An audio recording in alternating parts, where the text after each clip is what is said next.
பிரம்மன் ஏன் வயதான தோற்றத்தில் இருக்கிறார்னு தெரியுமா? ஒரு காலத்தில் பிரம்மன் மற்றும் சிவன் படைப்பு மற்றும் அழிவை பற்றி ஆழ்ந்த விவாதத்தில் ஈடுபட்டனர்.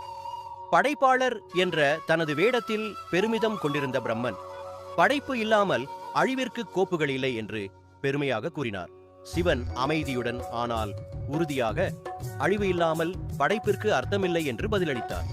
பிரம்மன் தனது அகந்தையில் சிவனின் வார்த்தைகளை நிராகரித்தார் மற்றும் தனது சக்தி எல்லாவற்றையும் மீறியதாக கூறினார். இதனால் கோபமடைந்த சிவன் அவருக்கு சாபம் கொடுத்தார். நீ காலத்தின் பாரத்தை ஏந்துவாய். உன் தோற்றம் உன் நிரந்தர படைப்பின் சுழற்சிகளை பிரதிபலிக்கும் விதமாக மாறும். அந்த நிமிடத்திலிருந்து பிரம்மனின் இளமையான தோற்றம் மங்கியது. அது இன்று நாம் காணும் முதிர்ந்த அம்சங்களால் மாற்றப்பட்டது.